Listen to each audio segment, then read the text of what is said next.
Hello everyone. पिछले video में मैंने आप लोग को एक्सरसाइजेस हिंदी की जो है एक्सरसाइजेस कंप्लीट करवा दी थी। अब जो आप लोग के हैं क्वेश्चन आंसर करवाने हैं। तो क्वेश्चन आंसर में है पहला क्वेश्चन, वर्ण किसे कहते हैं? वर्ण कहते किसे हैं?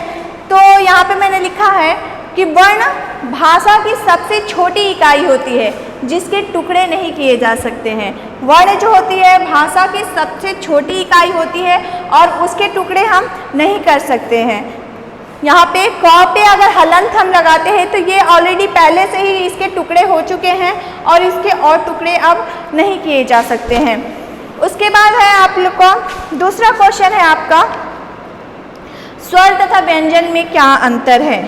स्वर तथा व्यंजन में क्या अंतर है? तो यहाँ पे मैं आप लोग को स्वर और व्यंजन में मैं अंतर बता देती हूँ।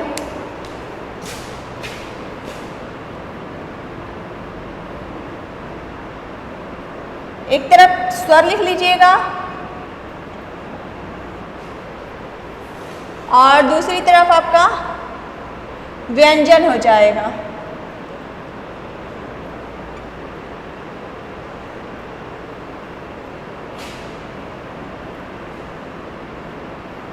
पहला इसमें होगा, स्वर जो होते हैं स्वतंत्र होते हैं। स्वर स्वतंत्र होते हैं।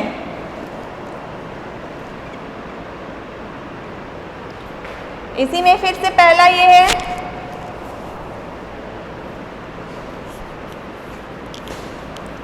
व्यंजन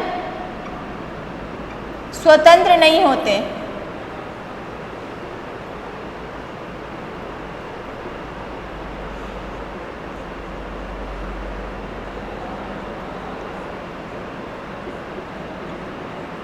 अब व्यंजन स्वर स्वतंत्र होते हैं और व्यंजन स्वतंत्र क्यों नहीं होते हैं? तो स्वर इसलिए स्वतंत्र होते हैं क्योंकि स्वर के साथ किसी भी और व्यंजन अथवा स्वर का व्यंजन का प्रयोग नहीं किया जाता है, जबकि व्यंजन स्वतंत्र इसलिए नहीं होते हैं क्योंकि हमेशा इनके साथ स्वर जो होते हैं मिले होते हैं। इसलिए यहाँ पे जो व्यंजन होता है वो कभी स्वतंत्र नहीं होते हैं। दूसरा है, स्वर की मात्रा होती है। मात्रा होती है। और इसमें दूसरा है, व्यंजन स्वर की मात्राओं से बनता है। स्वर की मात्राओं से बनता है।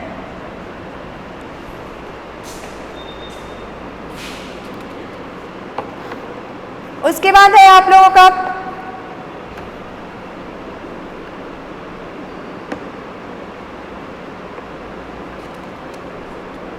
स्वर जो होते हैं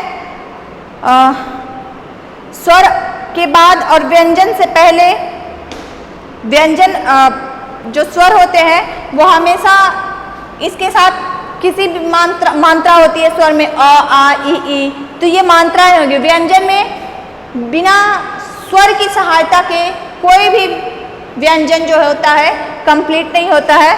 तो ये अंतर आप लोगों को, ये हो गया आप लोग का दूसरा क्वेश्चन। उसके बाद है तीसरा क्वेश्चन आप लोगों का,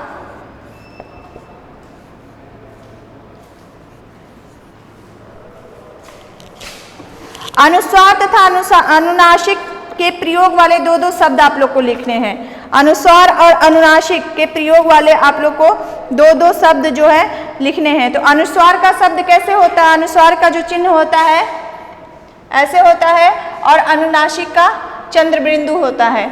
तो अनुस्वार के शब्द में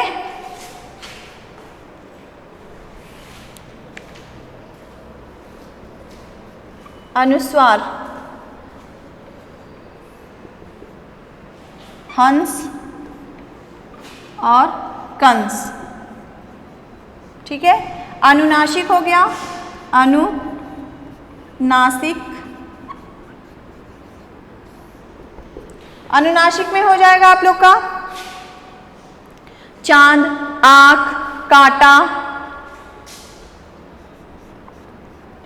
5 कांटा, आँख। ठीक है, ये आप लोग का अनुनासिक हो गया। उसके बाद चौथा है आप लोग का क्वेश्चन, वर्णमाला किसे कहते हैं? तो वर्णमाला किसे कहते हैं, यहाँ पे मैं आप लोग को क्वेश्चन नंबर 4, वर्णों के व्यवस्थित समूह को, वर्णों के व्यवस्थित समूह को वर्णमाला कहा जाता है। वर्णमाला कहते हैं।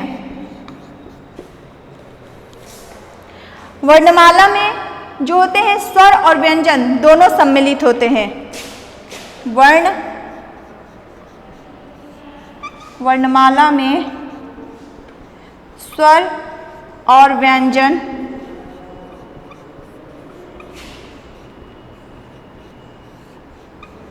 दोनों सम्मिलित होते हैं।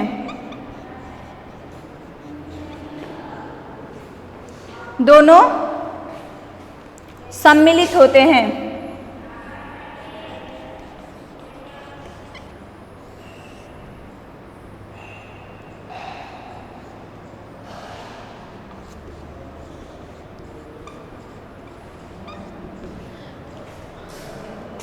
अभी आप लोग की एक्सरसाइज और क्वेश्चन आंसर दोनों जो है आप लोग के हो गए हैं। आप इसे अपनी कॉपी में लिखते जाइएगा। Thank you.